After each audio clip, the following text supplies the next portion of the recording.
What if I told you the world is already dividing and most people haven't noticed yet? Not with speeches, not with declarations, not with walls, but with contracts, with shipping routes, with energy flows. This isn't Cold War 2.0. It's quieter, more strategic, and potentially more permanent. Because three major power moves just happened, and together they change everything. Most people are watching headlines, but power doesn't move in headlines. It moves in systems, and systems are shifting right now. If this continues, it won't stay abstract. It affects energy prices you pay, the cost of everyday goods, the stability of global alliances, and possibly the next major conflict. This next part sounds obvious, but almost nobody tracks it. When systems shift slowly, the public notices only when it's too late. In 2008, markets cracked before people understood exposure. In history, alliances fracture before wars begin. So what exactly is happening beneath the surface? Let's break it down, calmly, precisely. First, trade alliances are shifting. Countries once deeply anchored to Western markets are quietly expanding agreements elsewhere. New bilateral deals, regional trade corridors, currency settlements outside traditional systems. Not loudly, not dramatically, strategically. And here's where it gets interesting. Trade isn't just about goods, it's about dependency. When two countries rely on each other for supply chains, influence follows. Most people miss this. Influence rarely looks aggressive, it looks contractual. A simple fact, over 70% of global trade touches maritime shipping routes controlled or protected by specific power blocks. When trade flows reroute, leverage moves. This isn't theoretical. We've seen port investments expand across continents, rail corridors linking east to west, new logistics hubs rising in regions once considered peripheral. The elite once taught that economic integration would prevent fragmentation, but here's the inversion. Integration is now being redesigned, not removed, and redesigned systems create new centers of gravity. But trade isn't even the biggest signal. It's visible, trackable, predictable. The real shift is happening in energy, and energy is different.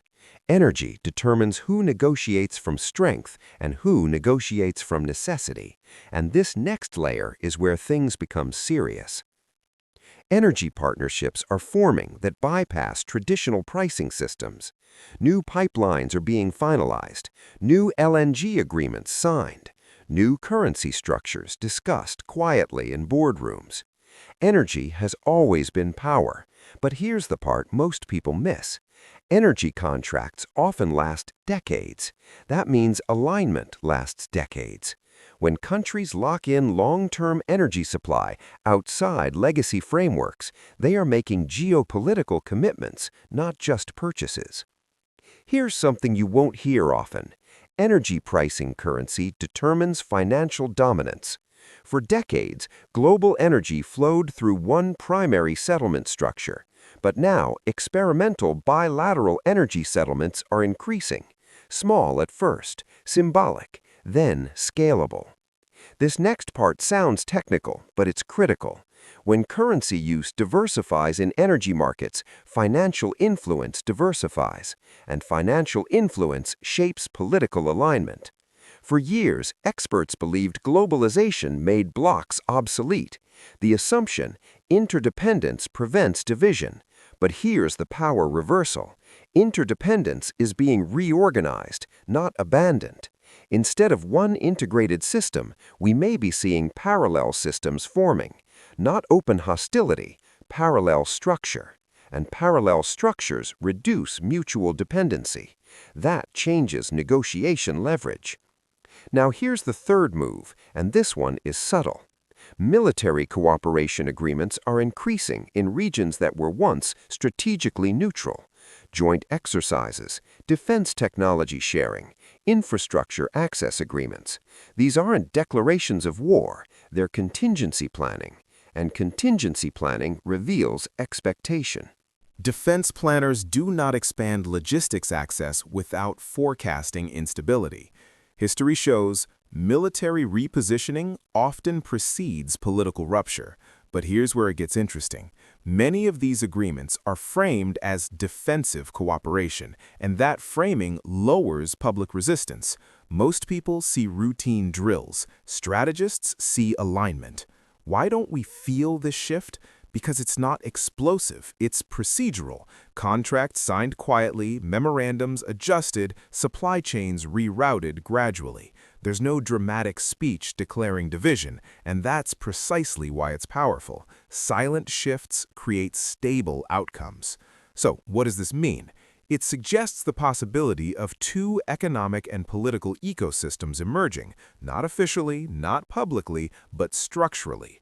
Parallel trade corridors, parallel energy systems, parallel security networks.